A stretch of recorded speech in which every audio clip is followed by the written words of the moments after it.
윤석열 대통령이 모레인 오는 16일 기시다 후미오 일본 총리와 정상회담을 하고 두 차례에 걸쳐 만찬을 할 예정입니다. 곧 발표될 양국 재계 미래청년기금의 피고인 일본 전범 기업들도 관심을 보이는 것으로 알려졌습니다. 윤석열 대통령이 주 52시간제를 69시간제로 바꾸는 근로시간 유연화 법안 추진을 재검토하라고 지시했습니다. 반면 한덕수 국무총리는 국무회의에서 개정안이 유연하고 합리적 제도라고 강조해 엇박자 논란이 일고 있습니다.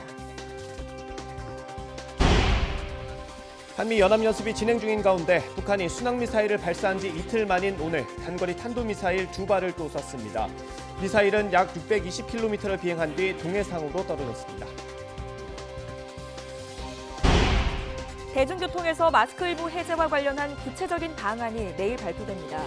권고로 전환되는 시기는 다음 주 월요일인 오는 20일부터가 유력하고 병원과 약국, 요양원 등은 마스크 착용 의무가 유지될 것으로 보입니다. 뉴스앤 이슈 2부 시작합니다. 윤석열 대통령이 일주일에 최대 52시간 노동을 69시간까지 늘리는 근로시간 유연화 법안 추진을 재검토하라고 지시했습니다. 윤 대통령은 오늘 고용노동부가 입법 예고한 근로시간 선택권 확대 유연화 법안과 관련해 다양한 의견, 특히 MZ세대 의견을 면밀히 듣고 법안 내용과 대국민 소통에 있어서 보완할 점을 검토하라고 주문했다고 김은혜 홍보수석이 서면 브리핑으로 전했습니다. 앞서 노동부는 현행 주 52시간인 근로시간을 최대 69시간까지 늘릴 수 있도록 노동법 개정안을 입법 예고했는데 이걸 두고 사회 각계에서 반발이 이어지고 있습니다. 네, 윤석열 대통령과 기시다 후미오 일본 총리가 이틀 뒤에 정상회담을 갖습니다. 1박 2일 일정으로 일본을 찾게 될 윤 대통령은 기시다 총리와 하루 저녁에만 두 차례 만날 것으로 전해졌는데 이건 이례적이라는 평가입니다. 화면으로 함께 보시죠. 양국 정상이 오고 가면서 현안을 논의하는 것, 이걸 셔틀 외교라고 부릅니다. 한일 셔틀 외교는 2004년 고이즈미 주니치로 총리와 노무현 대통령이 1년에 한 번씩 방문하는 형식으로 시작됐는데요. 7년 만인 지난 2011년 이명박 대통령 시절 회담을 끝으로 끊겼습니다. 당시 이명박 대통령의 독도 방문과 위안부 문제로 한일 관계가 경색된 겁니다. 윤 대통령의 이번 방일을 계기로 셔틀 외교가 살아난다면 12년 만에 부활이 됩니다. 윤석열 대통령은 모레 일본을 찾아 동포간담회에 참석한 뒤 기시다 후미오 일본 총리를 만날 것으로 전해졌습니다. 이 자리에서 경색됐던 양국 관계와 또 현안에 대한 논의가 이어지겠죠. 최근 제시한 강제동원 해법에 대한 대화도 오갈 것으로 예상됩니다. 회담이 끝나면 두 정상은 정부 관계자들과 함께 공식 만찬을 갖습니다. 통상적인 공식 만찬 형식이라면 김건희 여사와 유코 여사도 참석할 것으로 보이는데요. 이후 두 정상은 장소를 옮겨서 또 한 차례 회동할 것으로 알려졌습니다. 2차 만찬 장소는 오므라이스를 좋아하는 윤 대통령의 취향을 고려해 일본 정부가 128년이 된 경양식집을 택한 것으로 전해졌습니다. 정상들이 하루 저녁에 장소를 옮겨가면서 두 차례 만나는 건 이례적이라는 평가입니다. 특히 2차 만찬에서는 부인들이 배석하지 않는 것으로 알려져서 한일 두 정상 사이에 어떤 대화가 오갈지도 관심을 모으고 있습니다. 네, 기시다 후미오 일본 총리가 윤석열 대통령과의 정상회담에서 강제노동에 대한 별도의 사과 표현은 하지 않을 것으로 알려졌습니다. 여기에는 일본 보수 세력의 강력한 압박도 있었던 것으로 보이고요. 때문에 이번 정상회담 이후에도 갈등의 불씨는 여전할 것으로 보입니다. 도쿄에서 김세호 특파원이 보도합니다. 기시다 후미오 일본 총리는 우리 정부의 강제동원 해법안 발표 전부터 사과를 직접 언급하지 말 것을 강하게 요구받았습니다. 歴史認識を引き継ぐ場合でも歴代内閣の宣言とか談話にあるような反省とお詫びを日韓関係の文脈で今この時点で読み上げるということは絶対してはいけないと思います。 실제 기시다 총리는 우리 정부의 강제동원 해법안이 발표된 이후 역대 내각의 역사인식을 계승한다고 밝히면서도 사과 표현은 없었습니다. 윤석열 대통령과의 정상회담에서도 기시다 총리의 이 같은 기조는 바뀔 가능성이 희박해 보입니다. 여기에 일본 외무장관의 지난 10일 강제동원 부인 발언은 역대 정부의 역사인식을 계승하겠다고 겨우 밝힌 기시다 총리의 진위조차 의심케 하고 있습니다. でこれらはいずれも強制労働に関する条約上の強制労働には該当しないものと考えておりまして、これらを強制労働と表現することは適切ではないと考えております。 우리 외교부 관계자는 일본 외무장관의 해당 발언은 대단히 신중치 못하다고 비판했습니다.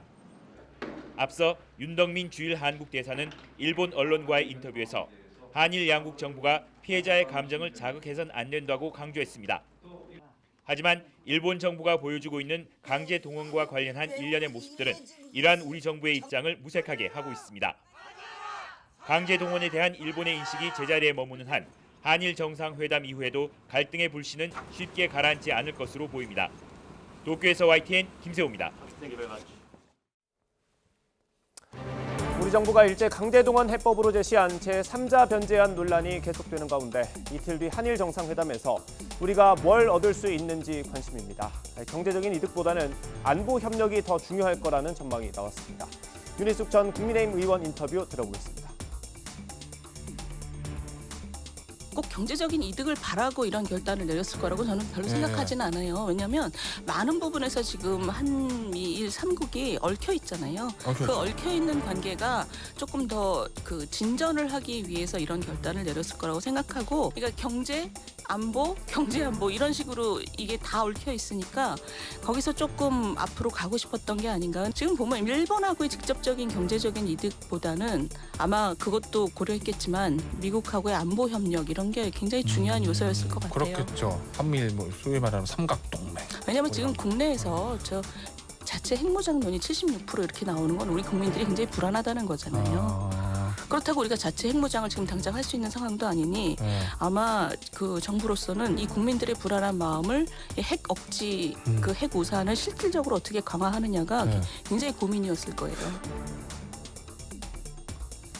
반면 야당에서는 지금까지 일본의 반응을 볼 때 또 다른 성과를 기대하기는 어렵다는 부정적인 전망이 나오고 있습니다. 한일 정상회담에서 지금까지 언급되지 않은 이른바 깜짝 카드가 등장할 것인지 질문에 민주당 이재정 의원 이렇게 답했습니다. 글쎄요. 있길 바라는 마음이죠. 사실 우리가 끊임없이 윤석열 정부를 비판하고 대통령의 순방에 대해서 이렇게 이제 다져서 따져보고 있지만 누구보다 그 순방이 성공하길 바라는 사람입니다. 피해자 측도 마찬가지 입장입니다. 그런데 일본 측 호응 바란다는 바로 그 해법 발표 3일 만에 강제 동원 없었다라고 얘기해서 근원을 흔들리게 하는 말이 일본 외무상 입을 통해 나왔어요. 그 얘기는 테이블에 이 얘기 올릴 생각하지 마라. 이런 얘기나 진배 없고 일본의 호응이란 걸 기대할 수 없게끔 만드는. 그럼 회담 의제로도 못 오를 수 있다고 보시는 거예요? 저는 이제 회담 의제로 오른다는 게 이미 해법을 통해 밝힌 윤석열 정부가 부지런히 일본 정부에게 설명한다든가 반복하는 이외에 또 다른 성과를 얻는 게 과연 가능할 것인가는 그 이후에 드러난 징조를 봐도 알 수 있죠.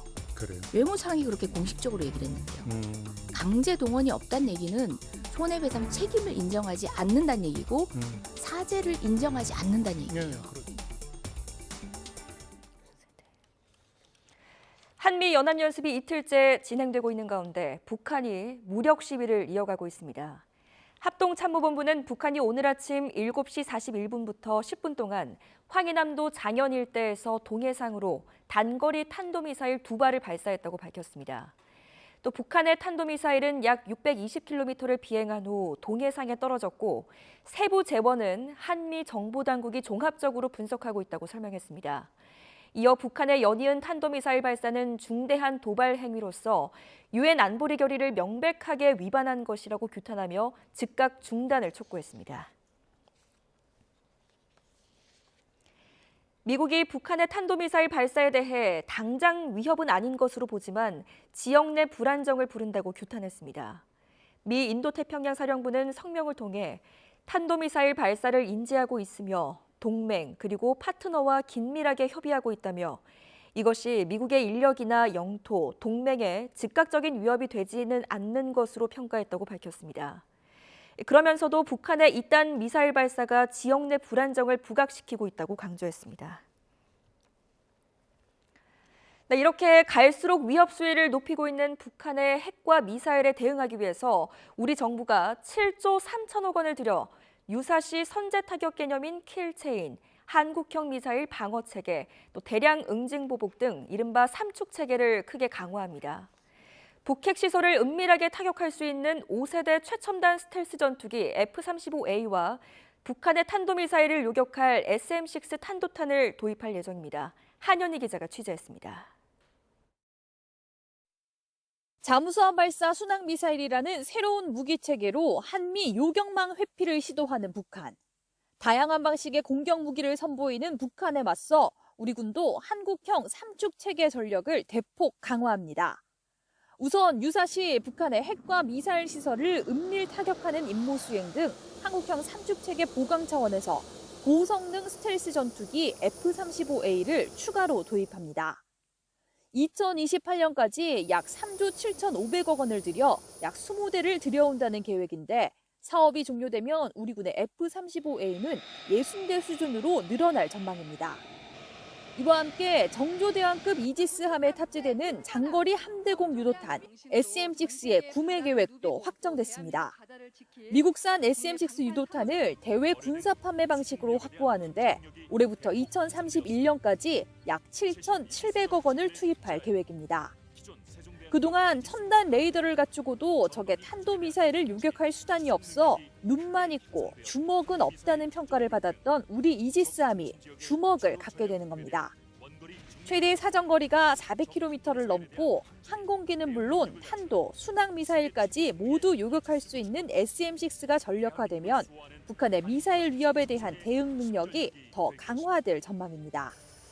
이와 함께 2032년까지 약 1조 5,500억 원을 들여 한국형 벙커버스터 KT짐을 개선하는 계획도 나왔는데 군은 이를 통해 타격력과 기동성, 생존력을 높이겠다는 방침입니다. YTN 한현입니다. 조 바이든 미국 대통령은 실리콘밸리 은행과 시그니처 은행 같은 은행 파산 사태가 다시 일어나지 않도록 금융 규제를 강화하겠다고 밝혔습니다.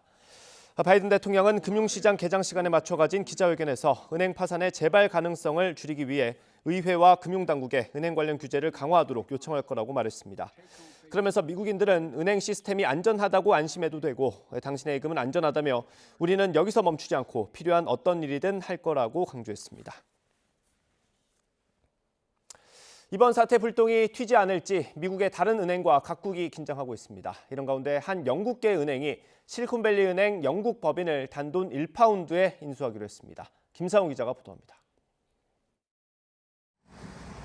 실리콘밸리 은행과 시그니처 은행의 파산 규모는 2008년 세계 금융위기 당시 워싱턴 뮤추얼 은행 파산에 이어 미국 은행 역사상 각각 2위와 3위에 해당할 정도로 역대급입니다.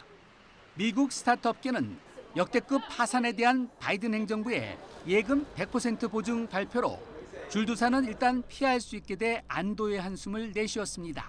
하지만 금리 인상으로 자산 건전성이 약한 벤처 캐피탈 고객이 많은 퍼스트 리퍼블릭 등과 같은 중소지역 은행들에게로 뱅크런, 즉 고객들의 대량 인출 사태가 전염될 수 있다는 불안감은 여전합니다.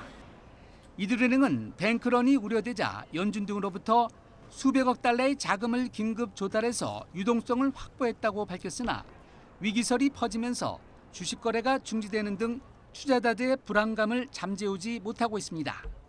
There's concern that it may lead to uninsured deposits being pulled out of a lot of other regional banks in the same asset size or smaller and put into the largest commercial banks. 미국서 16번째로 자산 규모가 큰 실리콘밸리 은행 등이 파산해서 금융시장을 흔드는 것은 미 연준의 급격한 금리 인상으로 이들 은행이 장기 투자한 국채 자산 가치의 하락 탓이 크다는 지적입니다. 이로 인해 연준이 금리 인상 행보를 어떻게 할지 숙고에 들어간 가운데 실리콘밸리 은행이 진출한 영국 등 각국에서도 뱅크런으로 인한 스타트업 등의 연쇄 도산을 막기 위한 긴급 조치가 잇따르고 있습니다.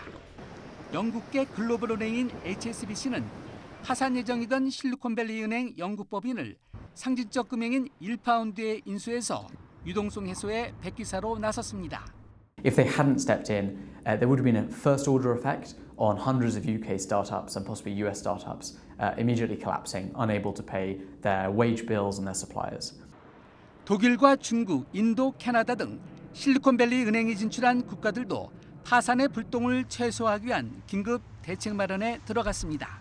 YTN 김상호입니다. 우리 정부 역시 이 사태의 여파를 주시하고 있습니다. 일단 현재 국내 금융시장에 미친 영향은 제한적이라고 평가했습니다.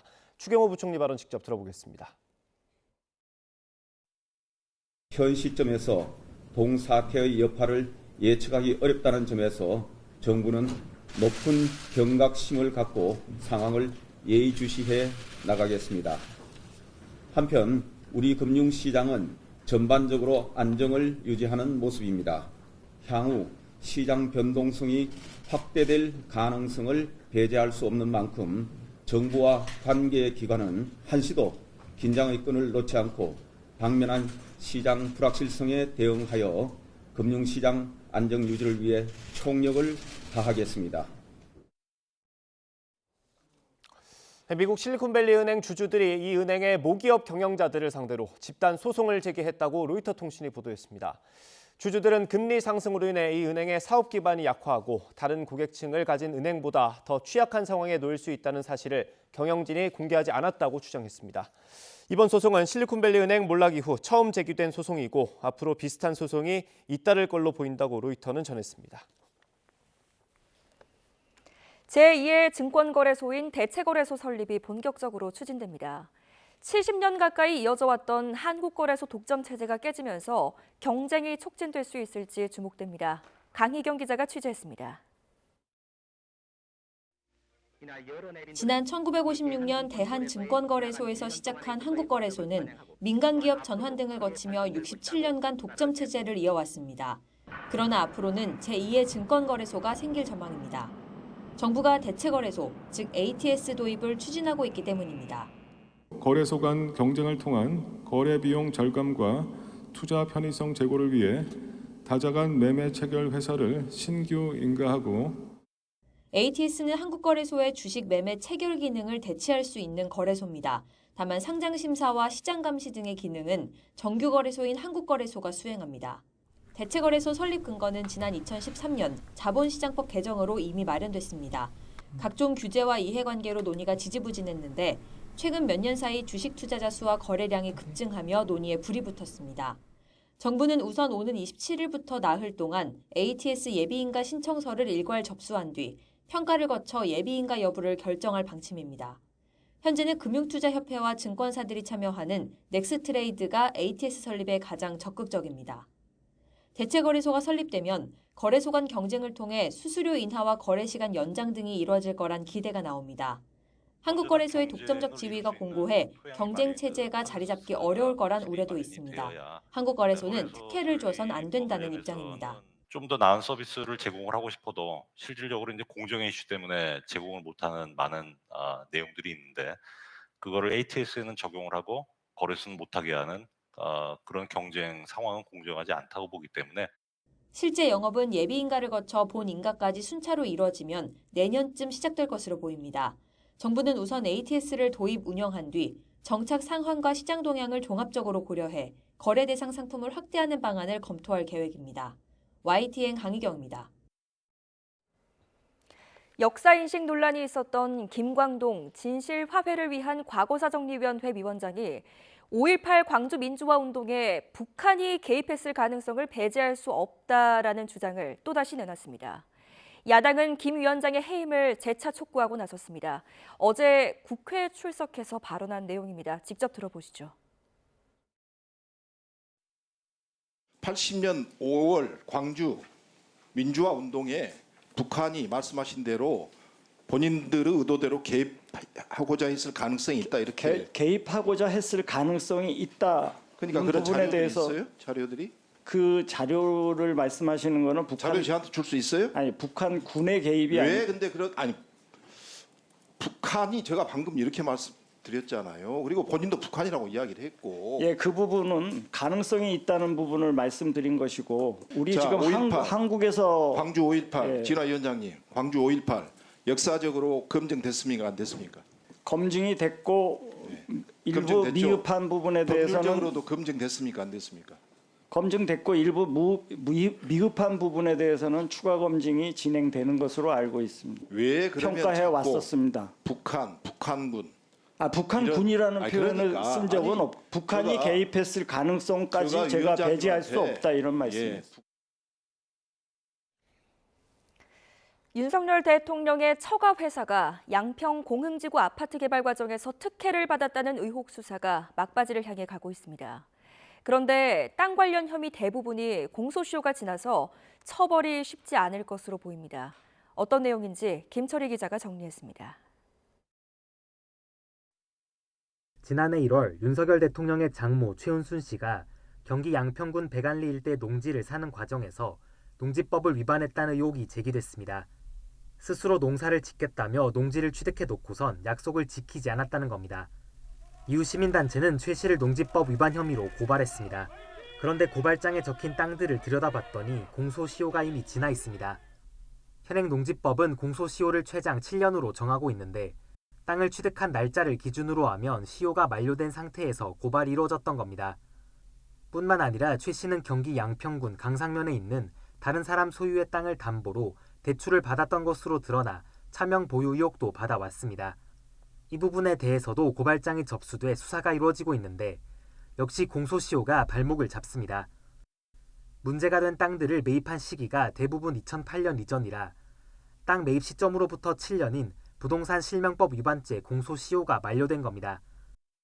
농지법 위반이나 명의신탁 관련돼서 이제 불법 사항이 있는데요. 이 경우에는 소유권 이전 등기 시를 기준으로 공소시효를 기산하기 때문에 현재로서는 공소시효가 다 도과가 된 걸로 보이기는 해요.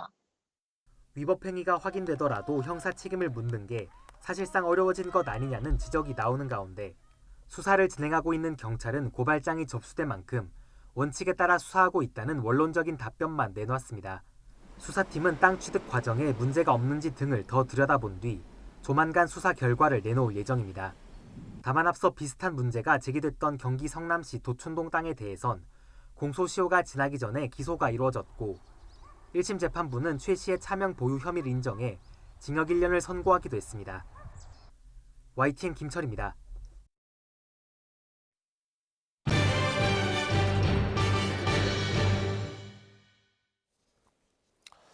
정부가 내일 대중교통에서도 마스크 착용 의무를 해제할지 결정합니다. 다만 병원과 약국, 요양원에서는 당분간 마스크를 계속 써야 합니다. 취재기자 연결해서 자세히 들어보겠습니다. 김연아 기자. 네, 사회 2부입니다. 네, 곧 마스크 없는 일상이 시작되는 겁니까? 네, 정부는 내일 중대본 회의에서 대중교통 내 마스크 착용 의무 해제 시기와 범위 등을 논의해 발표합니다. 시기는 다음 주 월요일인 20일이 유력합니다. 대중교통에서도 마스크 의무가 해제되면 병원과 약국 등 의료기관과 요양원 등을 뺀 모든 곳에서 마스크 없는 생활이 가능해집니다. 이번 결정은 최근 코로나19 신규 확진자가 10,000명 안팎으로 안정적인 감소세를 보인 덕입니다. 오늘 신규 확진자도 11,401명으로 전주보다 880명 줄었고 사망자는 6명으로 집계됐습니다. 대중교통 마스크 의무 해제가 확정되면 이제 코로나19 방역 조치는 확진자 7일 격리만 남게 되는데요. 전문가들은 확진자 7일 격리 의무 해제는 취약계층 등을 고려해 당분간 유지해야 한다는 신중한 모습입니다. 또 격리 의무 해제를 위해서는 코로나19의 감염병 등급이 현재 2급에서 하향 조정되는 게 먼저인데 세계보건기구가 오는 4월 말이나 5월 초에 코로나19 비상사태 해제를 선언하면 그때 우리 보건당국도 감염병 등급 하향을 논의하기로 했습니다. 확진자의 7일 격리 의무까지 완화되면 코로나19도 독감처럼 관리하게 될 전망입니다. 다만 국가감염병 위기대응 자문위는 코로나19의 경우 고위험군의 사망 위험이 큰 만큼 먹는 치료제를 더 적극적으로 처방하기 위한 추가 조치가 필요하다고 조언한 상황입니다. 지금까지 사회 2부에서 YTN 김연아입니다. 중국이 내일부터 한국을 포함한 모든 외국인에 대해서 관광비자 발급을 전면 재개합니다. 싱하이밍 주한 중국 대사는 YTN 방송에 출연해서 한국인에 대한 관광비자 발급을 재개할 거라고 직접 밝혔습니다. 또 일본의 강제 동원 문제에 대해서는 큰 죄를 지은 만큼 일본이 인정하고 사죄해야 한다는 뜻을 강조했습니다. 직접 들어보겠습니다. 좋은 소식 하나 드리겠습니다. 내일부터 중국에 간 그 관광 비자도 발급하게 됩니다. 예. 중국에. 그래서 지금 내가 여기서 그 이야기하면 20분 후에 우리 대사관도 공지사항 나올 겁니다. 그 일본은 한국, 중국을 비롯해서 우리 주변 나라에게 큰 죄를 졌습니다. 그거는 그 100년도 지나가지 않았습니다. 그래서 그것을 일본이 그 죄를 인정하고 사죄하고 그렇게 해줘야 하지 않을까. 우리 피해자입니다. 그제밤 한국타이어 대전 공장에서 난 화재가 오늘 중으로 꺼질 걸로 보입니다. 대전 소방본부는 밤사이 진화 작업을 계속해서 현재 잔불 정리가 90% 이상 완료됐고 오늘 안으로 불을 완전히 끌 예정이라고 밝혔습니다. 잔불 정리가 거의 끝나감에 따라 화재 원인을 조사하기 위한 합동 감식이 시작됐습니다. 대전경찰청은 오늘 오전 10시부터 국립과학수사연구원과 전기안전공사 등 5개 기관이 참여한 가운데 합동 감식을 시작했다고 밝혔습니다. 불이 난 한국타이어 대전 공장 전체 가동이 중단됐습니다. 한국타이어 앤 테크놀로지는 이번에 화재가 발생한 이 공장을 포함해 대전 공장 가동을 중단했다고 어제 공시했습니다. 생산 재개 예정일은 아직 미정입니다. 학교 폭력을 겪은 피해자가 처절한 복수극을 벌이는 드라마가 요즘 큰 인기를 얻고 있습니다. 이 드라마에서는 주인공이 법 테두리에서 벗어나 사적 보복을 벌입니다. 사람들이 이 부분에서 공감대를 가지는 건 현실 사회에 대한 불신이 깔렸다는 분석입니다. 송재인 기자가 취재했습니다. 학교폭력 피해자의 복수를 다룬 넷플릭스 시리즈 더글로리. 준비 과정을 다룬 첫 번째 시즌에 이어 본격적인 복수가 이뤄지는 후속편들도 흥행하고 있습니다. 당신들도 나처럼 뜨거웠기를. 법 테두리 밖에서 이뤄지는 사적 복수극이 다시 한번 주목받고 있습니다. 피해자들이 봤을 때 조금 많이 위로를 받을 수 있는 그런 이야기들이 역시 권선징악은 존재하는구나 이런 걸 좀 느끼게 해줘서 똑같이 복수를 하겠다 이런 마음 하나로만은 조금 위험할 수도 있다라는 생각이 들기도 하고 저도 조금 걱정되는 부분이기도 했었지만 그래도 아무런 반응 없이 아니면 그런 피해만 안고 살아가기에는 피해자가 당한 게 너무 크니까. 이처럼 인기를 끄는 이유는 뭘까? 먼저 직간접적으로 경험한 학교 폭력을 주제로 했다는 점이 공감대를 키웠습니다.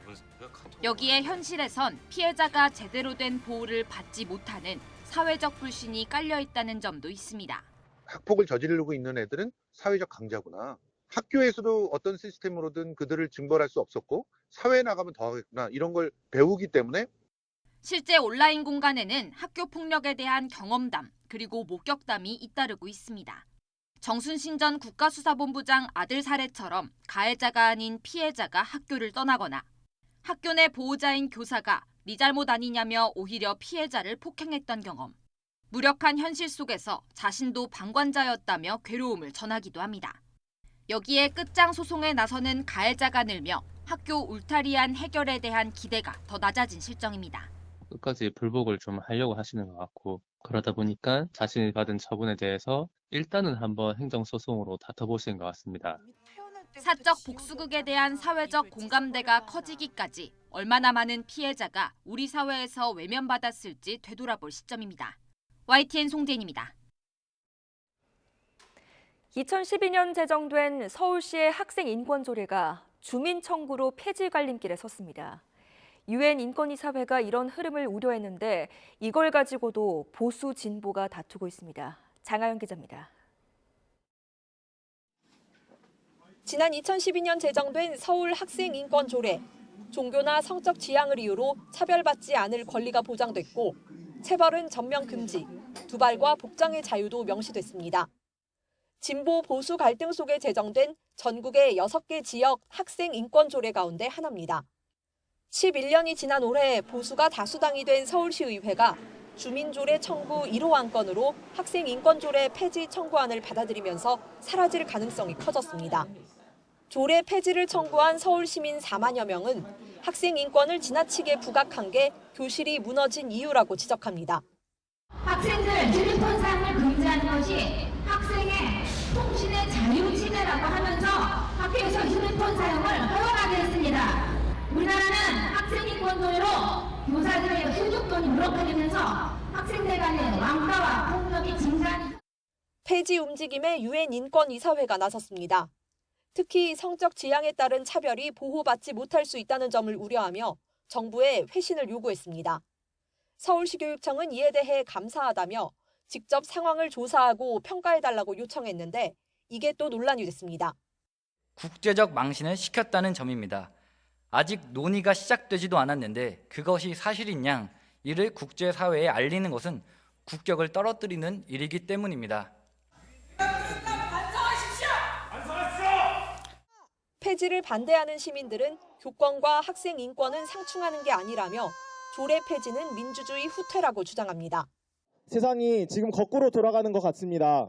청소년 인권을 얘기한 지가 100년이 넘었습니다.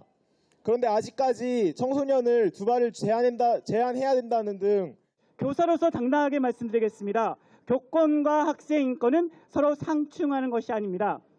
학생들의 일탈적인 행위로 학생 인권 조례는 폐지해야 된다는 것은 몇몇 교사들의 일탈적인 행위로 인해서 교권 보호를 없어져야 된다. 폐지 반대 측이 법적 대응을 예고한 가운데 경기와 전북, 충남 등지에서도 폐지 혹은 개정 요구로 갈등이 빚어지고 있습니다. YTN 장하영입니다. 교육부가 학교 급식실 조리 환경 개선 방안을 발표했습니다. 교육부는 조리를 할 때 발생하는 초미세분진으로 발암 물질로 알려진 조리흉을 유발하는 요리는 오븐 사용으로 전환하겠다고 밝혔습니다. 이를 위해 튀김류는 주 2회 이하로 최소화하는 등의 식단 개선을 추진할 계획입니다. 교육부는 또 서울과 경기, 충북 지역을 제외한 14개 교육청사나 급식실 종사자 2만 4천여 명을 조사한 중간 결과도 내놨습니다.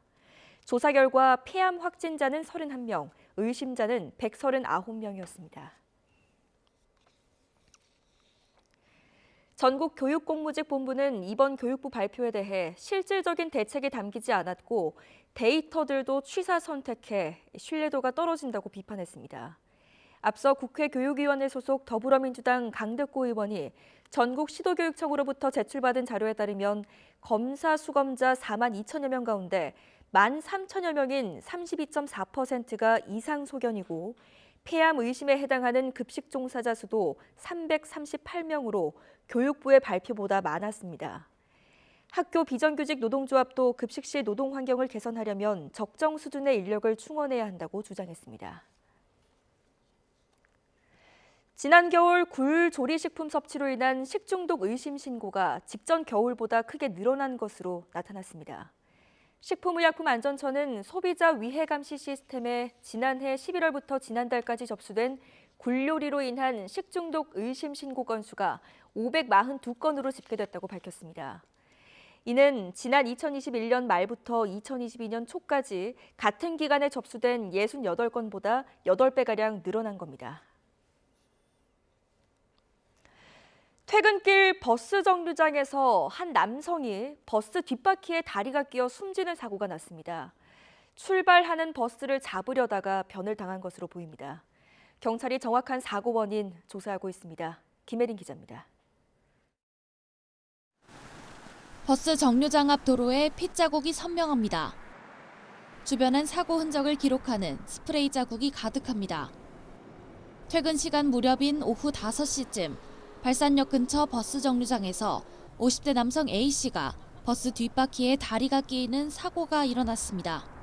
남성은 병원으로 옮겨졌지만 결국 숨졌습니다. 사고가 난 현장입니다. 버스는 뒷바퀴에 사람이 끼인 채 2m가량을 더 주행하다 멈춰섰습니다. 경찰 조사에서 목격자들은 A씨가 출발한 버스를 잡기 위해 달려가다가 넘어지면서 사고를 당했다고 진술한 것으로 알려졌습니다. 경찰은 블랙박스 영상 등을 확보해 정확한 사고 원인을 조사하고 있습니다. 밤 8시 40분쯤 부산 수영구 민락동에 있는 횟집에서 불이 나 20여 분 만에 꺼졌습니다. 다친 사람은 없었지만 환풍기 통로인 덕트 등이 불에 타 100만 원가량의 재산 피해가 났습니다. 소방당국은 음식 조리를 하던 중 덕트 안에 있던 기름때에 불이 옮겨 붙은 것으로 보고 화재 원인을 조사하고 있습니다. YTN 김혜린입니다. 네, 계속해서 사고 소식입니다. 오늘 아침 8시 반쯤 경북 포항시 구룡포읍 경북대 수련원 공사 현장에서 외벽 보강 작업을 하던 인부들이 추락했습니다. 이 사고로 떨어진 인부 4명과 아래에 있던 1명이 다쳐 병원으로 옮겨졌습니다. 경찰은 보조 작업대가 갑자기 무너졌다는 진술을 토대로 설치 과정에 과실이 있었는지 조사하고 있습니다. 오늘 새벽 3시쯤 서울 가락동에 있는 상가 건물 1층 세탁소에서 불이 났습니다. 불이 나자 같은 건물 지하 1층 사우나 등에서 11명이 대피했고 점포 4곳이 불에 타 소방서 추산 5천만 원가량의 재산 피해가 났습니다.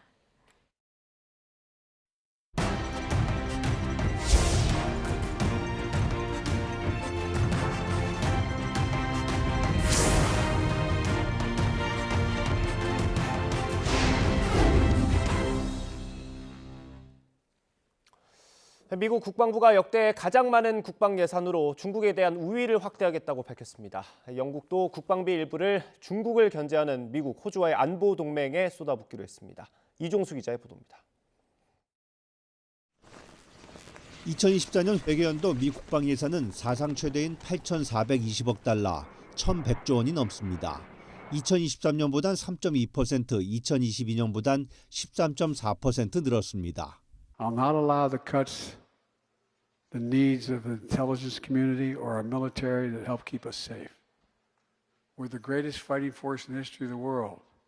미 국방부는 역대 최대 국방 예산 세부 내역을 공개하면서 중국 억제 군 전력 육성을 위해 전략 폭격기와 핵 잠수함 등 핵 전력을 강화하고 미사일 방어 체계를 더 견고히 하겠다고 밝혔습니다. 군별로 보면 전투기와 폭격기, 무인 항공기 등 공중 전력에 611억 달러, 핵 추진 항공모함과 핵 잠수함 등 해군 전력 개발은 481억 달러, 핵 잠수함, 핵 전력 현대화에 377억 달러, 극초음속 미사일을 포함한 미사일 격퇴와 방어에 298억 달러를 책정했습니다. 괌을 중국의 미사일 위협으로부터 방어하는 데 15억 달러, 우주 역량 확보에 역대 최대인 333억 달러를 투입하기로 했습니다.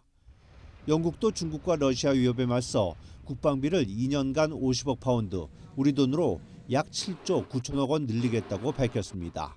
£5 billion more funding announced today to support our fantastic armed forces with an ambition to go even higher over time. 증액 국방비 가운데 60%인 30억 파운드는 미국, 영국, 호주 안보동맹 오커스에 쓰입니다.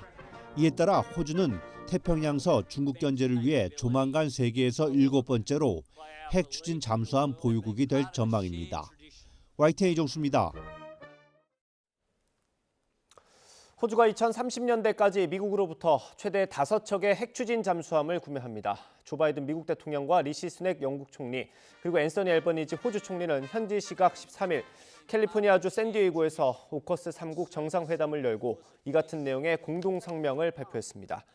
이 성명에 따르면 2030년대 초반까지 미국은 호주에 3척의 버지니아급 핵 추진 잠수함을 판매하고 필요하면 2척을 더 판매할 수 있습니다.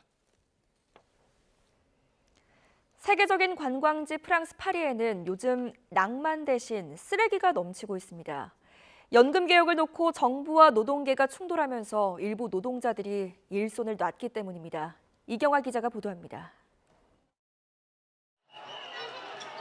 프랑스 파리 중심가에 쌓인 쓰레기 더미가 불타오릅니다. 곳곳에서는 집회 참가자와 경찰이 충돌합니다. 오는 2030년부터 62세에서 64세로 정년을 연장하는 정부 방안에 반발한 노동자들입니다. Oui, je suis fatiguée. Puis bon, la place aux jeunes aussi, je me dis, il y a des nouvelles recrues qui ont envie aussi de faire. 청소 노동자들이 파업에 들어가면서 파리 곳곳은 쓰레기가 산을 이루고 있습니다.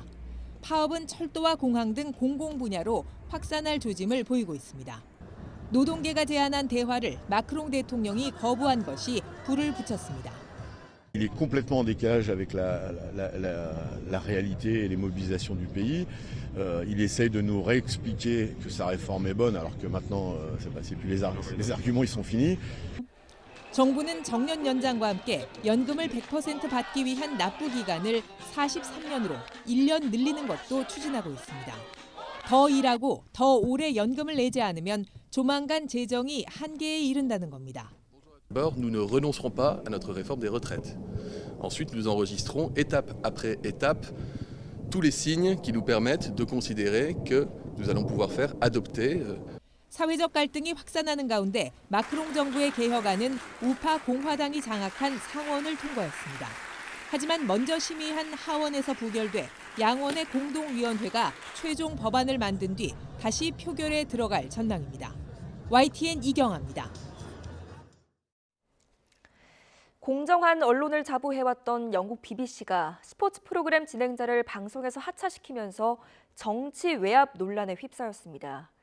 이 사태의 파장이 BBC의 순회부와 정치권으로까지 확산하고 있습니다. 보도에 임수근 기자입니다. BBC 사태의 발단은 최근 리시 수넥 영국 총리가 발표한 불법 이주민 추방 방침이었습니다. That if they come here illegally, it will result in their detention and swift removal. Once this happens, and they know it will happen, 이 같은 발표가 나오자 축구선수 출신이자 BBC 방송 진행자인 게리 리네커가 소셜미디어를 통해 정부의 조치를 비판했습니다. 리네커는 해당 정책은 가장 힘없는 사람들에 대한 헤아리기 어려울 정도로 잔인한 정책이라며 정부 설명이 1930년대 독일이 사용했던 언어와 다르지 않다고 적었습니다. 그러자 집권 보수당 측은 리네커가 BBC의 공정성 원칙을 어겼다고 공격했고 반대 측은 그가 정식 직원이 아니라며 옹호했습니다. 이에 BBC가 방송 전날 갑자기 리네커의 방송 출연을 정지하면서 사태는 일파만파 커졌습니다. 리네커에 동정한 일부 진행자들까지 출연을 거부해 방송이 파행을 빚었고 BBC 사장에겐 정치 외압에 휘둘려 그를 출연 정지시켰다며 책임론이 일었습니다. It's this balance between free speech and impartiality. And I honestly do not believe, despite a lot of the commentary, that this is about left or right. 사태는 리처드 샤프 BBC 회장의 거취로까지 확산했습니다. 샤프 회장은 임명 전에 보리스 존슨 전 총리의 대출을 도와준 일이 드러나 최근 사임 압박을 받았습니다.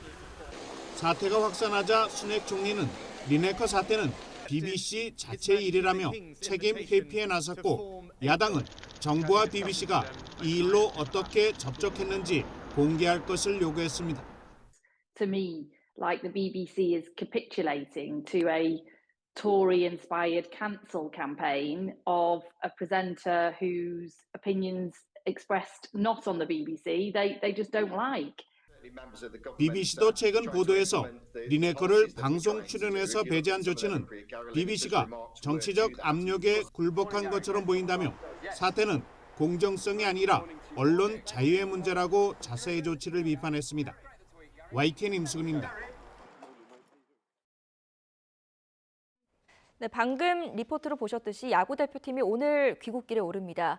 한국야구위원회 KBO는 대표팀이 오는 오후 2시 도쿄 나리타 공항에서 인천국제공항으로 향하는 K704편으로 귀국한다고 밝혔습니다. 귀국 후 KBO 리그에 속한 대부분의 선수는 소속팀에 복귀해서 정비를 마친 뒤 시범경기 출전을 통해 정규 시즌 개막을 대비합니다. 미국 프로야구 메이저리그에서 뛰는 김하성과 토미 현수 에드먼 역시 소속팀으로 돌아가서 시즌을 준비하게 됩니다. 3월 14일 오늘은 남성들이 여성에게 보통 사탕을 준다는 화이트데이입니다. 그에 비해 많이 알려지지는 않았지만 오늘은 하얀 떡을 주고받는 백설기 데이이기도 합니다. 사탕도 좋지만 우리 쌀로 만든 백설기로 마음을 전해보는 건 어떨까요? 김민성 기자입니다. 3월 14일을 앞둔 사무실. 동료 선후배들이 덕담을 건네며 무언가 주고받습니다. 농림축산식품부와 농협이 지난 2012년 정한 백설기 데이를 기념하는 겁니다. 백설기 데이 떡 배달 왔습니다. 맛있게 드세요. 네. 설기를 네모 반듯하게 한 주먹 잘라 간편하게 나눌 수 있습니다. 다양한 색으로 보기에도 먹기에도 좋아 선물용으로 손색 없습니다. 하얀 설기 말고도 호박이나 흑미 같은 농산품으로 색을 내서 주고받는 재미를 더했습니다. 기존 화이트데이는 일본의 한 상인회가 띄워 정착시킨 말하자면 마케팅 기술이 만들어낸 기념일로 전해집니다. 받은 사랑을 돌려준다는 기념일의 취지는 그대로 살리되 주고받는 물건만 백설기로 바꿨습니다. 우리 쌀로 만든 백설기를 선물함으로써 사랑은 물론 건강도 함께 전하는 3월 14일 백설기 데이 되시기 바랍니다. 백설기 데이가 잘 자리 잡으면 삼겹살 데이나 가래떡 데이처럼 우리 농산물 소비 촉진에도 큰 도움이 될 수 있을 거로 보입니다. YTN 김민성입니다. 공기가 다시 부드러워졌습니다. 온화한 남서풍에 봄 햇살까지 내리쬐면서 기온이 빠르게 오르고 있는데요. 현재 서울 기온은 영상 14도 가까이 올라 예년 기온을 3도가량 웃돌고 있습니다. 앞으로 기온은 1도에서 2도 정도 더 올라서 야외 활동하기 무척 좋겠습니다. 다만 아침과 낮과 밤의 기온차가 15도 안팎으로 크게 벌어지니까요. 환절기 건강관리 잘해주시기 바랍니다. 오늘도 전국적으로 맑은 하늘이 함께하고 있습니다. 공기도 깨끗해서 미세먼지 걱정도 없는데요. 다만 대기가 다시 건조해지고 있습니다. 서울 등 내륙 곳곳에 이어 영동과 경북 북동 산간에도 건조주의보가 추가로 내려졌고요. 내일까지 전국적으로 초속 15m 안팎의 강한 바람도 불겠습니다. 산불 등 대형 화재가 발생하기 쉬운 만큼 화기 사용에 주의를 기울여 주시기 바랍니다. 오늘은 계절이 제자리를 되찾으면서 낮 동안 따뜻한 봄 날씨가 이어지고 있습니다. 서울 15도, 대전과 대구 18도, 광주 19도까지 올라 어제보다 5에서 10도가량 높겠습니다. 당분간 예년보다 따뜻하겠지만 일교차가 크게 벌어지겠고요. 내일은 오전부터 오후 사이 경기 북동부와 영서 중북부에 비가 조금 내리겠습니다. 주 후반에는 남해안과 제주도를 중심으로 비가 내릴 전망입니다. 오늘 밤부터 강원 산간에는 초속 25m 안팎의 강한 바람이 불 것으로 보여 강풍 예비특보가 내려졌습니다. 시설물 관리와 화재 사고에 각별히 유의하시기 바랍니다. 지금까지 YTN 원희다입니다. 이상으로 뉴스앤이슈 마칩니다. 잠시 뒤에 더 뉴스가 방송됩니다. 시청해주신 여러분 고맙습니다.